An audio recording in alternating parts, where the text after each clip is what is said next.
अगर वो अंगूठा दबाते ना तो कैलाश पर्वत हिल जाता।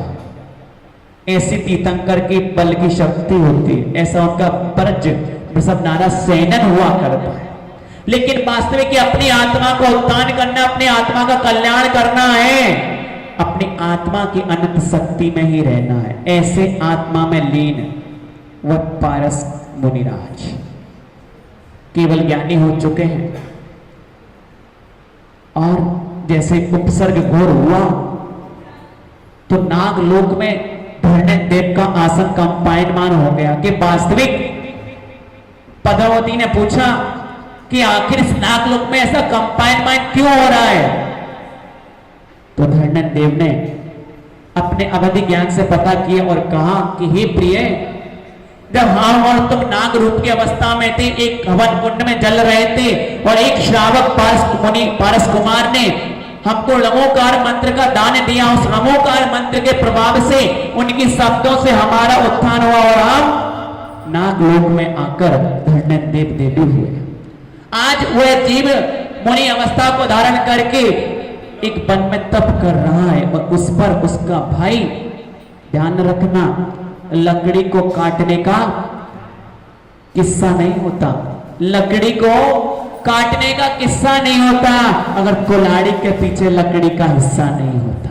एक परिवार का व्यक्ति ही, एक भाई को काटने में लगा, एक दौरानी जिताने को आड़े आने में लगी है। एक भाई इतना ऊंचाई पर क्यों चढ़ गया, मतलब कि जितने उपसर्ग किए, बोलो, घर का बेदी लंका ढाए, रावण को विभीषण ने मिट्टी में मिलवा दिया, मरुभूति को इंद्रभूति ने उपसर्ग प्रारंभ कर दिया।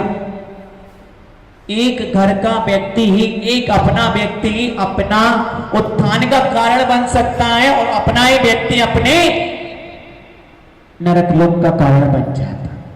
अपना ही व्यक्ति अपने को ही दबाता है। दमो तो बार बालों को दबा कर देखो, अरे ये भैया इतनी बड़ी गाड़ी में कैसे बैठ गए, आखिर इनके पास इतनी बड़ी गाड़ी कहां से है। एक भाई सिर्फ एक भाई से ईर्ष्या करता और नियोग संयोग कि इतनी क्षमा को धारण करके धरणेन्द्र देव ने कहा नहीं नहीं, हमें चलकर, हम दोनों को चलकर इस नागलोक से उनका उपसर्ग दूर करना चाहिए। और मां पद्मावती ने उनको सिर पर उठा लिया। मैं कमलासन के ऐसे करके सिर पर उठाया और धरणेन्द्र देव ने उनको उनके ऊपर छत्र बना दिया। जब कमट उपसर्ग कर करके थक गया और भगवान का मन चलायमान किंचित मात्र भी नहीं हुआ, उनके मन में लेस मात्र भी कसाय क्रोध आदि नहीं आया, सिर्फ क्षमा जीवस्य भूषणम, क्षमा जीवों का आभूषण है। क्षमा क्षमा सब कहें, क्षमा न जाने कोई, एक क्षमा हृदय से होए, एक तो ऊपरी होए।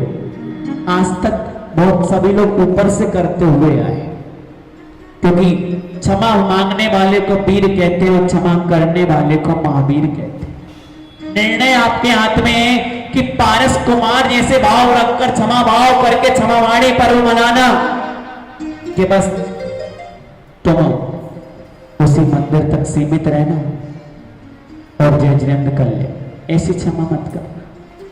अरे जो अनंत शक्ति के धारिक थे, अनंत ज्ञान गुण आदि से संपन्न विभूषित थे, हजारों देवी देवताओं से वंदनीय थे, नागलोक के सिंहासन भी कंपायमान हो गए, तब भी देखो उनके अंतस कितनी क्षमा थी कि आज उनका निर्वाण कल्याणक महोत्सव हम सभी हर्षोल्लास से मना रहे हैं। अपने पास तो एक ईंट की 4 दीवारी का मकान है, काय के लिए किसी अहंकार को लेकर जीते हो। बहुत लोगों की इच्छा है कि आप सब एक हो जाओ। पारस कुमार जैसे, पारस मुनिराज जैसे क्षमा लेकर चलना, और जैसे उपसर्ग दूर हुआ, भगवान को केवल ज्ञान के साथ साथ उस सब में सुवर्ण वट कूट पर जाकर निर्वाण पद प्राप्त हो गया। उस निर्वाण पद के साथ यहाँ पर लाड़ू चढ़ाया गया, पारसनाथ महामंडल विधान किया। ये विधान करने का एक ही औचित्य है, एक ही भाव हो रहा है कि आप लोगों के परिणाम इतने समझ जाए कि एक क्षमावाणी पर्व लोगों को हमेशा याद रहे कि वास्तविक कैसा उन पारसनाथ भगवान ने अपना जीवन जिया। तीर्थंकर के प्रणेता थे, धर्म तीर्थ को चलाने वाले थे, दिन शासन के नायक थे, स्वयंभू थे। उन श्री पारसनाथ भगवान के चरणों में त्रिकोटि बार नमोस्तु भगवान, नमोस्तु भगवान, नमोस्तु भगवान।